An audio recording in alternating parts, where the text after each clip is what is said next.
drogados esos jóvenes. Claro, así que eso es lo que vamos a hablar con el doctor Zaraco, que por supuesto es un experto en el tema. A ver, lo subamos antes de perderlo, porque la conexión está como un poco inestable. Doctor Zaraco, ¿nos ve, nos escucha? Bienvenido. Sí, perfecto. Ahí estuve cambiando de lugar a ver si podía tener mejor señal. ¿Cómo les va? ¿Cómo están ustedes? Muy bien. Muy Quédese bien. donde está, doctor, que lo vemos y lo escuchamos fantástico. No se nos mueva de ahí. Bueno, bienvenido. Gracias por conectarse y por estar aquí en el Interactivo. Bueno, algo estábamos contando en la previa para darle paso a usted. Aumentó el delito juvenil a raíz de un mayor consumo de drogas en jóvenes. ¿Sí? ¿Cuáles son las causas de esto, doctor? ¿De qué franja etaria estamos hablando cuando hablamos de cada vez más jóvenes que se drogan? ¿De qué años? ¿De qué franja etaria? Esto tiene una lógica y tenemos que entender lo que hace a la química de las sustancias psicoactivas. Y ahí está la clave.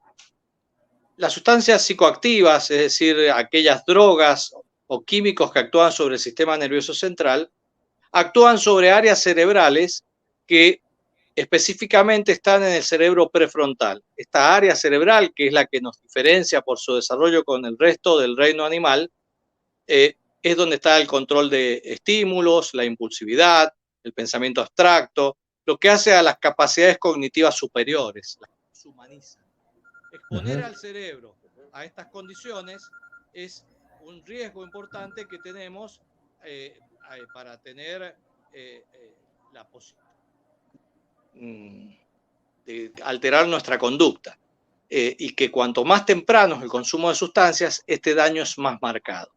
Por lo tanto, el comportamiento de estas personas que han estado expuestas a sustancias, donde hoy la edad de comienzo está alrededor de los 12 años, y empezando con el consumo de alcohol, marihuana, y después avanzando a otras sustancias como cocaína, van afectando esta área cerebral en donde se traducen en un aumento de la violencia y un aumento del comportamiento que llevan a este tipo de delitos con mayor agresividad, mayor impulsividad, en donde por más que te entregan el celular, lo mismo le dispara, y no le dispara ni a la pierna, ni al glúteo, como se hacía en otras oportunidades, sino directamente en la cabeza o el pecho. Esto porque hay un daño a nivel cerebral producto de la exposición a sustancias desde cortas edades, y es lo que ha cambiado y que así un poco lo dicen cuando hablamos con aquellos que han estado en el mundo del delito, cómo ha cambiado el comportamiento y que hace a el daño directo que ocasiona la exposición de sustancias al cerebro, y esto se traduce en estos comportamientos de riesgo. Doctor, cuando hablamos del comportamiento de los jóvenes, ¿esto quiere decir que ciertas drogas es como que liberan, hacen perder el miedo a lo que podría pasar? ¿Es por esto que se vuelven tan violentos? Tal cual. Esto se da sobre todo, por un lado, el alcohol, que si bien tiene un efecto depresor, lo que inhibe o deprime es estas áreas inhibitorias cerebrales, las que regulan nuestro comportamiento, nos hacen pensar, razonar a la hora de actuar. Existe esta función del cerebro prefrontal que inhibe, controla los impulsos. Cuando yo tomo el alcohol, el efecto depresor o de freno que tiene, precisamente lo primero que inhiben es esta área, desinhibiéndome. Entonces, a un menor estímulo, yo actúo en forma excesiva y puede terminar con situaciones de peleas, riñas o lesiones. Por eso es tan frecuente a veces las situaciones de violencia o de homicidios bajo el efecto del consumo de alcohol. Y otra que estimula significativamente es la cocaína, que hoy hay altísimos índices de consumo de cocaína, y así se indican aquellas personas que terminan en problemas con la justicia, en donde cuando son evaluadas por la parte de toxicología forense se encuentra que la cocaína está casi siempre presente. Uno, bajo el efecto de la sustancia, pero el otro es que la cocaína modifica el comportamiento. Aunque no esté consumiendo al momento del hecho, ya va afectando mi comportamiento, donde me da una situación de más egocentrismo, más autonomía y menor control de impulsos. Por eso es tan frecuente hoy encontrar a aquellos que van detenidos por situaciones de violencia de género que esté casi siempre presente la cocaína ahí, o aquellos que están relacionados con las situaciones de suicidio. Hoy es muy frecuente encontrar en aquellos que llegan a estas situaciones de suicidios en su vínculo con la droga, porque ante el efecto de depresión, de angustia, que es tan profundo, que es tal que a veces no me permite llevar al acto, cuando consumo un estimulante, como es el caso de la cocaína, me da el empujón suficiente para lograr y cometerlo y que termine en una situación de suicidio. Por eso el consumo de drogas, vincularlo solo con el tema de adicciones, es un gran error. Las drogas tienen un impacto directo en lo que hoy estamos viendo en nuestra asociación porque modifica el comportamiento y las conductas sociales que hoy estamos viendo, más allá del efecto directo y el daño que ocasiona a nivel cardiovascular, con el aumento del riesgo de infarto, accidentes cerebrovasculares o impactos a nivel de otros órganos. Pero esto es lo complejo y lo que tenemos que entender, en donde hay que tener una política clara de informar, que no es inocuo, que no pasa nada, que más allá del efecto y el vínculo persona, droga y la posible situación de una adicción, esto afecta a nuestra sociedad en su conjunto por lo que estamos viendo y lo que hemos hablado. Estamos conversando con el doctor Sergio Saraco, médico toxicólogo aquí en Interactivo, sobre aumento del delito juvenil, aumento del consumo de drogas. Doctor, le quiero preguntar también por el diagnóstico que nos puede hacer sobre el consumo de marihuana al día de hoy también en los jóvenes.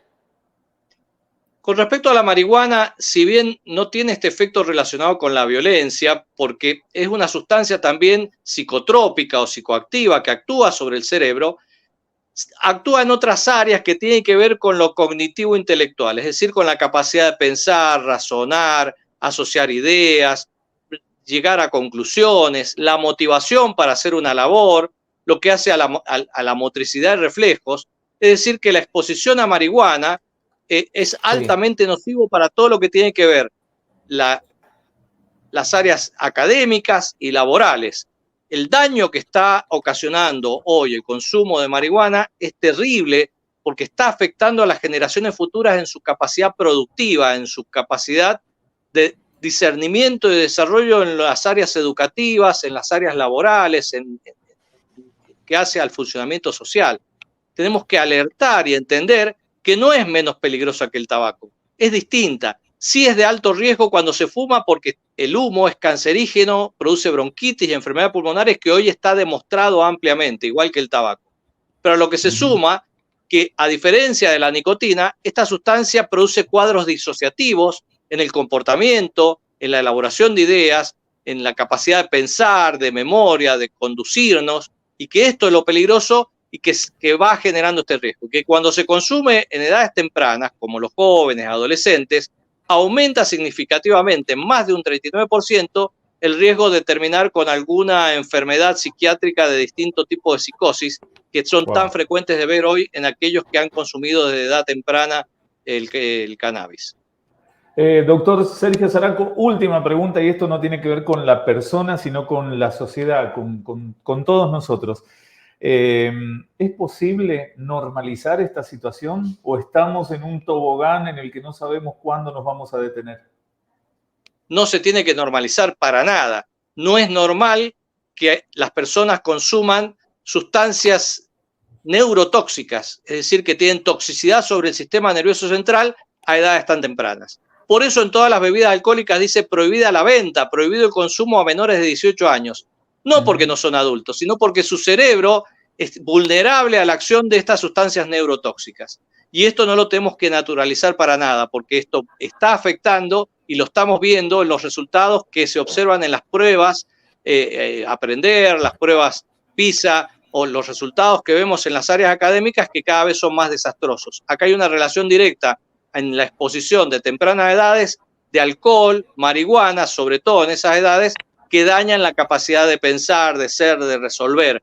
No es normal el último primer día, no tenemos que naturalizarlo, porque esto más allá del efecto agudo de la borrachera, que puede terminar en golpes, caídas o accidentes, está originando y causando un daño que eso se cronifica y después lo vemos en los bajos resultados que cada vez son más manifiestos en nuestro país.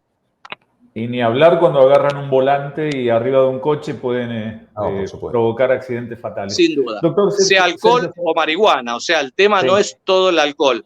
Cocaína y marihuana genera iguales riesgos. Por eso es importante no solamente hacer control de alcoholemia, porque vemos un gran accidente y la noticia es, el alcohol fue 0. Ajá, claro. ¿Y cómo estaban los niveles de cocaína o marihuana al momento de ese accidente?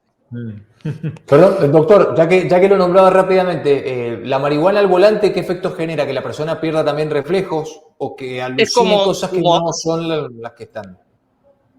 Si queremos simplificarlo muy rápidamente, es como alcohol que se fuma. La marihuana actúa sobre las áreas del cerebelo, lo que es la motricidad, los reflejos complejos, distancia, tiempo. La Organización Mundial de la Salud nos dice que triplica el riesgo de accidentes conducir bajo el consumo de marihuana, aunque no sea inmediato, porque se acumulan las grasas. Aún 24 horas después de haberse fumado un faso de marihuana, estoy en alto riesgo de accidentes al conducir un vehículo. Doctor Sergio Zaraco, extremadamente amable por la charla que hemos tenido, un sondeo de cómo estamos. Muchísimas gracias. Gracias. Un gusto, luego, que tengan buen día. Hasta luego. Un placer, hasta luego. Médico toxicólogo, una de las personas que más entienden esto de las adicciones y cómo afecta a la sociedad en general. Sergio Zaraco, ahí lo teníamos en nuestro interactivo. Hasta las 14, el interactivo.